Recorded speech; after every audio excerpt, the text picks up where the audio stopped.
Yeah, mga idol, tanong ko sa inyo, kung meron ba kayong golden pair na ganyan, ano, paghihiwalay nyo pa ba? Yun o mga idol, welcome back. Ngayon, pakita naman natin yung golden pair ko dito. Isang Boss Johnson, tsaka Boss Johnson Cross Bouchard naman. Pakita natin yan. Tara. Yan mga idol, masasabi ko ito yung parang pinaka golden pair ko dito. Ilang winners na rin na produce nito, hindi lang sa akin kundi sa ibang fancier din. Minamalas nga lang tayo dito kasi wala pa akong palipad ng anak nito. Pero yung mga nilipad nito sa iba't ibang lugar, katulad ng Christchurch, tsaka yung kaklab ko din dito, mga nanalo na yung mga ibon nila. Try kong i-flash yung ano nila, yung result nila sa screen. Yan. Tara, kunin natin, pakita natin isa-isa. Ito mga idol, ito yung cock. Isa siyang Boss Johnson. Try ko din, subukan ko din yung pedigree niya, pero sariling sulat ko na yan. Etong ibon na to, nakuha ko to sa Hastings. Medyo mahirap lang. Nakuha ko yan sa Hastings. So, eto, halo siya ng Glenhaven Johnson. Pero, masasabi kong Boss Johnson to kasi yung mga ninono nito, may talaga, pasok talaga ng Boss Johnson. Pero, subukan ko hanapin yung mga reference niya. I-try ko din yung dito. I-flash dito. Yan. Malaking siya, malaking cock siya. Malaking cock.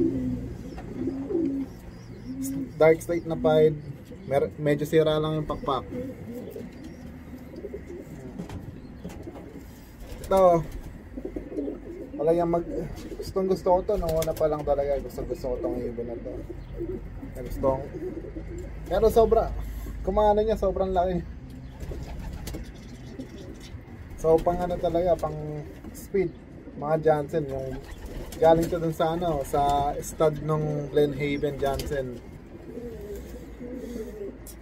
Hindi ko lang alam kung may pasok din to nung Ponderosa Johnson, pero hindi ko na kasi hindi ko na masyadong yung bali yung pedigree nito na nagsulat kasi binigay naman sa akin yung buong rating record ng may-ari.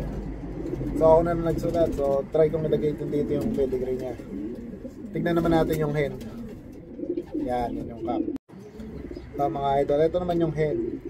Itong hen na to, bali mixed na siya ng Boss Johnson tsaka ng Bouchard. So sariling breed na din to nung local sa Christchurch. Ito nahingi lang natin to. Pinagbigyan lang tayo para makuha natin to. So itong hen na to, small to medium size lang siya. So magandang pares din sa cock kasi yung cock sobrang laki eh. So para medyo ma-reduce din yung sukat niya na mga inakay nila, kaya maganda rin yung pagkakapares na to. Yan yung pakpak. Eto, sabi sa akin ng may-ari nito, pamilya daw to nung national winners niya, yung classic winners niya. Ito yung pamilya to nun. Yan. Magandang hen. Maganda rin na produce sa akin. So, etong pair na to, hindi ko na pinag-break yan.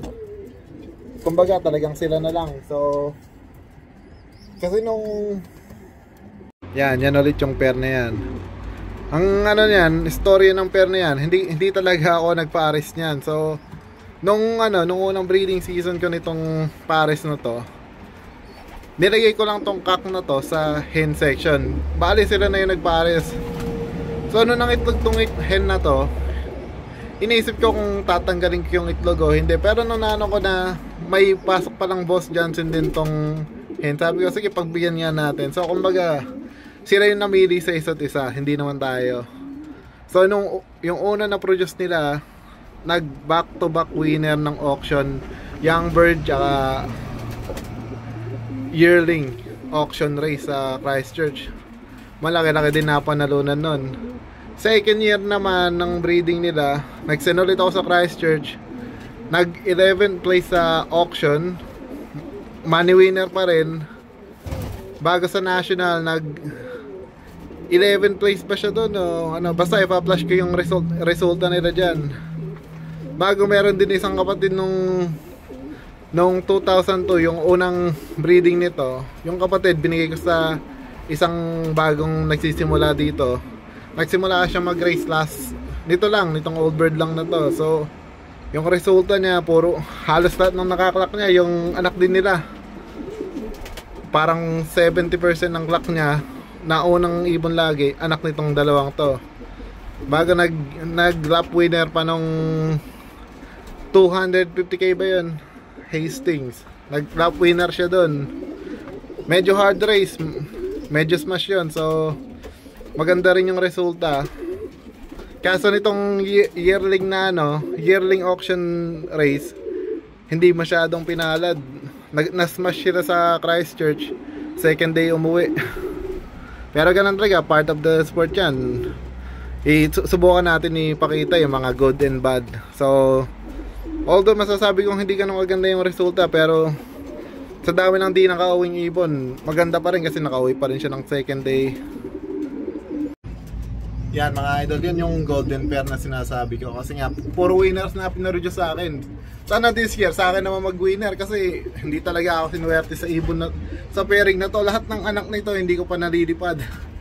Kumbaga, last year, may isa lang yung natira sa akin na dapat naililipad ko. Kasi puro pinabigay natin, pinaubayan natin sa mga ibang natin dyan, tropa. Ayun na lang yung pagkano. So isa lang yung natira dito na dapat yung ililipad ng young bird season. Ang problema, bago magsimula yung race namin, napalkon. So talagang minamalas tayo sa pairing na to. Ngayon, dalawa yung inakay nila dito. Bago may pinasa pa akong dalawang itlog na naman sa sa feeder natin. So talagang susubukan paramihin sila. Sana sa atin naman mag-winner, no. Hindi puro out of area kasi minamalas talaga tayo dito. Kaya ngayon, sila yung pinarami natin. Kumbaga, yung unang launch nila na-send natin sa Christchurch ulit, yung auction. Second clutch, eto, yan yung nila. Yan yung second clutch nila. Bago yung third clutch nila, inanawa na. Pinasa ko para subukan ko kung magpo-fourth clutch sila. Pero ang ilalagay kong singsing sa fourth clutch, yung old pang last year na so subukan ililipad ko na lang sila ng old bird. Gusto ko lang paramihin kasi tumatanda na rin tong kak na to, 2016, 8 years na rin. So ayan, gusto ko lang paramihin tong to kasi maganda nilalabas nila. Ayun nga lang, minamalas sa loft natin. Hindi natin malipad-lipad. So ayan, yan yung story ng golden pair ko. Bali sila yung nagpili sa isa't isa. Hindi ko na pinili. Pero nung nag back to back winner yung sa Christchurch, sabi ko pabayaan ko na lang sila. Ko na sila, lock breeding ko na. Yan. Yan mga idol, tanong ko sa inyo, kung mayroon ba kayong golden pair na ganyan na puro winner na pinoproduce? Yan. Tamba. Yan. Paghihiwalay nyo pa ba? Susubukan nyo ibang pair o lock breeding na lang? Mag-comment na lang kayo dyan, sabihin nyo na lang kung lock breeding naman natin o subukan natin sa ibang hen yung cock, subukan din natin sa ibang cock yung hen. Kayo na bahala maghusga dyan, sabihin nyo na lang. Pero for now ako, lock breeding muna sila. Yan. Pero baka subukan natin yung cock sa ibang hen. Tignan natin kung maparami natin yung cock. Sige mga idol, bye bye.